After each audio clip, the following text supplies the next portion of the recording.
The global geopolitical landscape has suddenly heated up. The European Union is reported to be holding an emergency meeting, a step typically taken only when a serious threat to regional stability emerges. The trigger behind this move is a controversial push by Donald Trump, who has once again revived the idea of taking over Greenland, a strategically vital Arctic territory that has long been under the sovereignty of the Kingdom of Denmark. Tensions across the Atlantic are rising sharply as the diplomatic fallout from Washington's latest move begins to spread throughout Europe.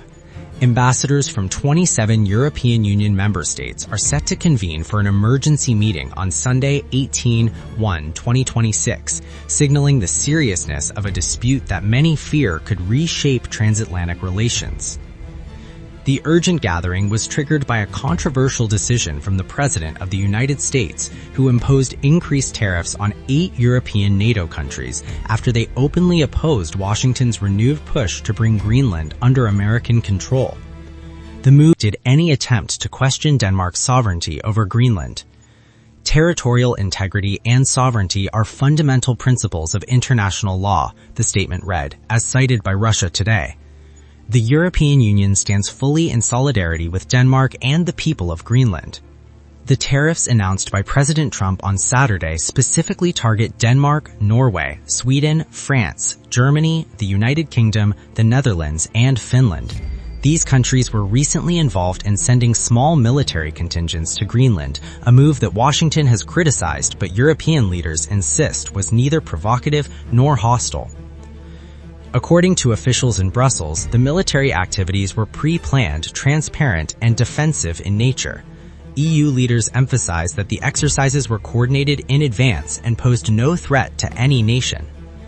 We have consistently underlined our shared transatlantic interests in peace and security in the Arctic, including through NATO, the European NATO members stated in a unified response. Adding another layer to the growing concern, EU High Representative for Foreign Affairs Kaja Kallas stressed that any legitimate security concerns surrounding Greenland should be addressed within existing alliance frameworks.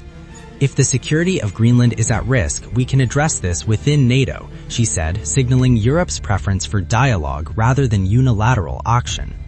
Kallas also issued a stark warning about the broader geopolitical consequences of the dispute.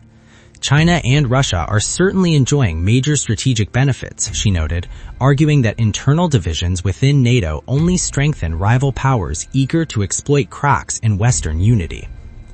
Meanwhile, NATO Secretary General Mark Rutte has so far declined to comment publicly on the escalating disagreement, a silence that has only fueled speculation about behind-the-scenes tensions within the alliance. In recent weeks, President Trump has revived and intensified his long-standing campaign to bring Greenland under U.S. control, a goal he first pursued during his initial term in office.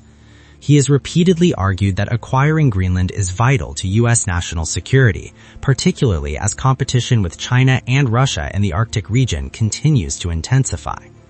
However, those claims have been firmly rejected by both Beijing and Moscow, which deny that their activities justify such drastic measures. European leaders, for their part, warn that framing the issue as a zero-sum security contest could destabilize one of the world's most strategically sensitive regions. As ambassadors prepare to gather in Brussels, one thing is clear. What began as a dispute over Greenland has now evolved into a major test of unity, trust, and leadership within NATO and the wider Western alliance. The outcome of this emergency meeting may determine whether transatlantic partners can de-escalate tensions or whether the rift will continue to widen in an increasingly uncertain global landscape.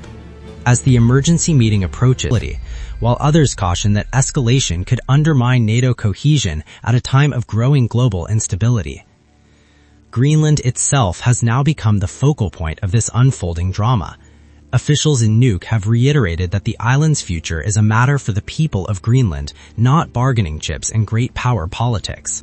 Local leaders stress that increased military attention risks turning the Arctic from a zone of cooperation into a theater of rivalry. Security experts note that the Arctic region is rapidly gaining strategic importance due to melting ice routes, rare earth resources, and new shipping lanes. Control over these corridors could reshape global trade and military positioning for decades to come. This reality, analysts say, explains why Greenland has emerged as the central prize in the competition among major powers. Within NATO, quiet efforts are reportedly underway to prevent the dispute from escalating further. Several member states are pushing for mediation mechanisms, fearing that prolonged friction between Washington and European alliances could weaken deterrence at a critical moment.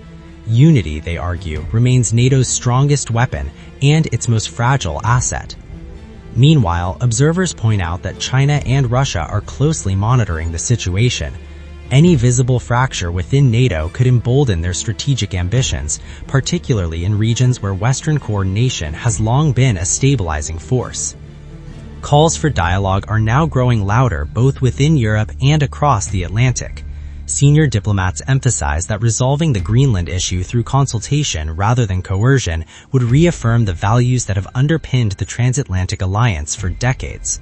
The challenge, they say, lies in balancing national interests with collective security in an era of intensifying geopolitical competition. As Sunday's emergency meeting draws closer, all eyes remain fixed on Brussels. The decisions made behind those doors may not only determine the future of Greenland's status, but also set the tone for transatlantic relations in the years ahead. Whether this crisis becomes a turning point towards renewed cooperation or a symbol of deepening division now rests in the hands of Europe's diplomats and their ability to navigate one of the most complex geopolitical tests of the modern era.